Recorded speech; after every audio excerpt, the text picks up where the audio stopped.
సంపాదన కమిషన్ల మీద సోయి తప్ప కరెంట్ ఇట్లా ఇవ్వాలి, నీళ్ళు ఇట్లా ఇవ్వాలనే సోయి లేక, ఉన్న వసతులను కూడా ప్రజలకు అందించలేక, కేసీఆర్ ఇచ్చిన వాటిని కూడా అందించలేక, లేదా ఆడ ఖర్చు పెడితే కమిషన్ రాదు కాబట్టి కమిషన్ల కక్కుర్తికి ఉన్న డబ్బంతా తీసుకుపోయి ప్రజలకు ఇవ్వాల్సిన పథకాలు ఇవ్వకుండా, కరెంటు పాతకతే, సాగునీళ్ళు పాతకతే, మంచినీళ్ళు పాతకతే, ప్రభుత్వ ఆసుపత్రులు ఇంకా అధ్వానమైనవి అప్పటికంటే.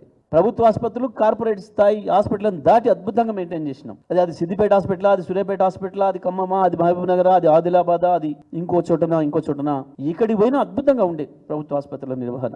ఇవాళ అడుగు పెడదామంటే కంపు కొడుతుంది. నేను అంటున్నా, నేననేది కాదు కదా, ప్రజలు కదా, అందులో పోయే ప్రజల సంఖ్యను బట్టి తెలుస్తుంది కదా. ప్రభుత్వ ఆసుపత్రుల్లో ప్రసవాలు ఎక్కడి నుంచి ఎక్కడికి వచ్చినాయి, 28% నుంచి 78% తీసుకొస్తే మళ్ళీ వాళ్ళు 40% పడిపోయినాయి 7 నెలలు తిరగక ముందే.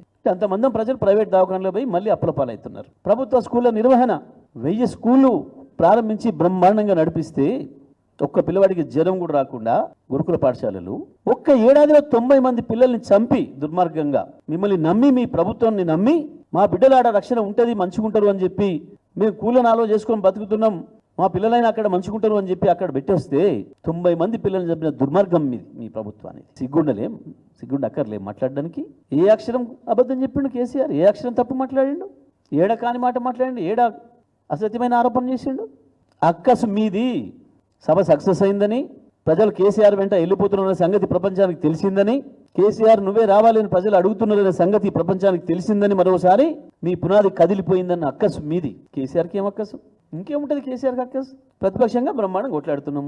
ప్రజలు మాకు ఏ పాత్ర ఇచ్చిండ్రో ఆ పాత్రను 100కు 100% ప్రజల నమ్మకాన్ని నిలుపుకునే విధంగా చేసుకుంటూ వస్తున్నాం. తెలంగాణ ఉద్యమం ప్రారంభించినాడు మీ వెంట నడుస్తాం, కొట్లాడండి అని ప్రజలు బలం ఇచ్చిర్రు, ధైర్యం ఇచ్చిండ్రు. చివరికి తన ప్రాణాన్ని అడ్డంగా పెట్టి తెలంగాణ తెచ్చిండు.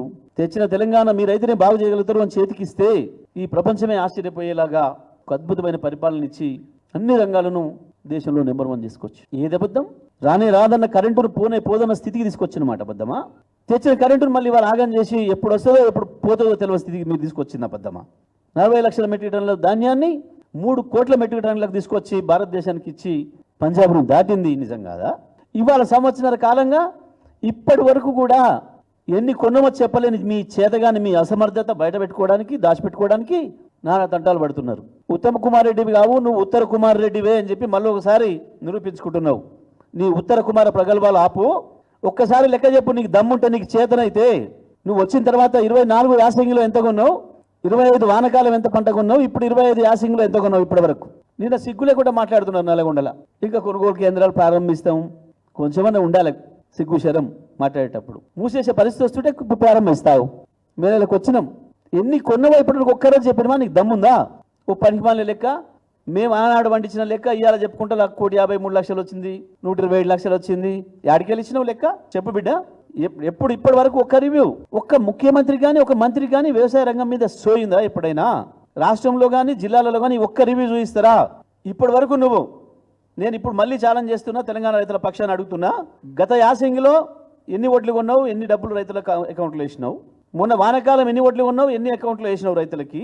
ఇప్పుడు యాసంగి ఈ రోజు వరకు ఎంత కొన్నావు? నీకు దమ్ముంటే సాయంత్రం ఏదో పెడుతున్నావు కదా, ఏదో ప్రదర్శించుకుంటా అని చెప్పి ఏదో పనికిమాలిన ఇండియా నివేదిక తీసుకొచ్చుకొని నువ్వు బీజేపీ కలిసి, ఆ సందర్భంగా చెప్పు నీకు దమ్ముంటే. నేను ఛాలెంజ్ చేస్తా ఉన్నా.